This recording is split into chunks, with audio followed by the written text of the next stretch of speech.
The chemical reactions that make life possible are catalyzed by the molecular machines in every cell. These nanomachines enable the tremendous diversity of organisms on Earth because every species uses its own unique collection of reactions in each of its cells. The recombinant DNA revolution makes it possible to produce and isolate many active proteins and molecular machines. Nanomaterials can now be made with functionalized pores small enough to host cellular molecular machines. These pores attract, stabilize, and even enhance enzyme activities, resulting in non-living nanoreactors. By combining biological sciences and materials sciences, it can be possible to make transformational changes benefiting mankind and our environment. Cellular molecular machines are made of proteins and enzymes. To catalyze reactions, an enzyme must be properly folded. Catalysis can occur when a substrate enters the active site. The products then quickly float away. When enzymes are removed from their natural cellular environment, they frequently unfold or denature and permanently lose their activity.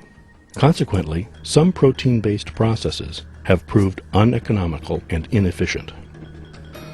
Recent advances have overcome the problem of enzyme denaturation by entrapping enzymes in nanopores. Such systems exhibit enhanced activity and stability. Though the reasons are not well understood at the nanoscale, so far, key elements of the discovery appear to be favorable pore sizes and specific chemical functionalizations shown in this animation as tethered blue balls within the pores. A folded enzyme will easily enter the pore, being attracted by electrostatic interactions with the blue balls. Non-ionic interactions also contribute to the process. Surprisingly, the nanopore environment also promotes enzyme renaturation. Some denatured proteins actually regain their catalytic activity once inside the nanopore. Both the proteins and the materials can be improved, perhaps increasing activity and stability by orders of magnitude. Biomolecular machines could then offer economical and environmentally friendly solutions to many problems. Enzymes and protein complexes carry out their reactions rapidly while inside the complicated environments of very crowded cells, with turnovers reaching hundreds of thousands of reactions per second. For catalysis to occur in nanopores, several things need to be just right. The proteins must be folded properly. The chemical reactants must be able to reach the enzyme's active site. And then the resulting products must be able to leave so the next reaction can proceed. Recent evidence indicates that a few proteins inside the pores might be oriented such that their active sites are inaccessible. Their active sites are probably pushing against the walls of the pores, so these particular enzymes would be unable to carry out their reactions.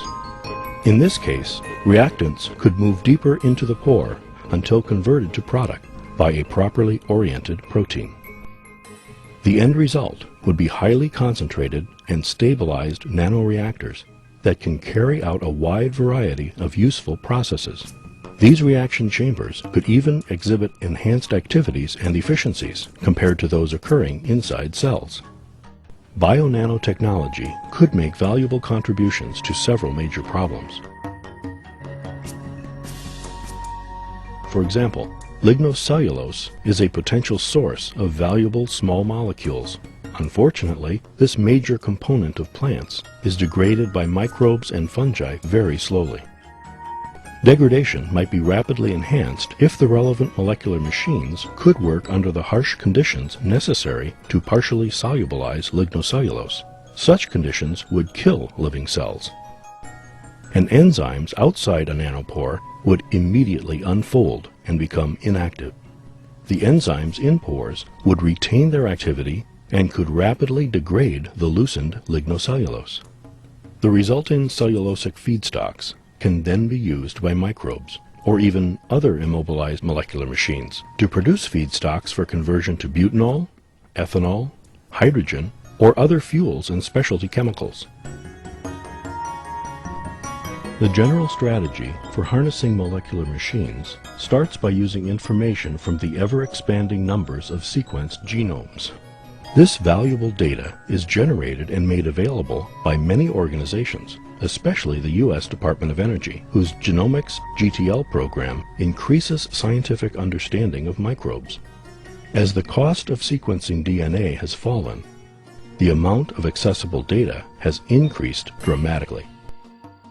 Already scientists have sequenced hundreds of complete genomes from hundreds of diverse species. From these data, genes can be selected to make the corresponding proteins. As more DNA sequences become available, the critical enzymes for a wider range of chemical transformations will be accessible. With advanced protein production methods, this single prototype robot can produce thousands of proteins in about 2 days. Scientists can test these proteins for their chemical activities under defined conditions. Thousands of variants of the most promising proteins can then be improved further, perhaps even by orders of magnitude. The end result would be proteins and molecular machines optimized to work outside cells under the necessary reaction conditions. Nanomaterials can also be improved by various modifications. The functional groups in the pores could be modified by changing their charge, or how many are present, either few or many. Chain lengths between the materials and the terminal functional groups could be changed to best accommodate each molecular machine. Composition of the nanomaterials could be tailored to speed delivery of the reactants and removal of the products, and for many other variables such as electrical or thermal properties. Electrostatic interactions play an important role in positioning an enzyme in the nanopore. Since like charges repel each other, as shown in this animation, and opposite charges attract, optimal orientation in the pore might be adjustable. Proteins in cells function under conditions optimized for the cell's survival. This requirement could constrain enzyme catalytic activity. Synergistic use of recombinant DNA techniques combined with nanomaterials could result in stable, optimized proteins that are properly oriented to yield molecular machines with properties that exceed those found in living cells. Many enzymes and molecular machines in cells are capable of carrying out their reactions in either direction. So, for example, biological reactions that generate carbon dioxide could be made to run in reverse.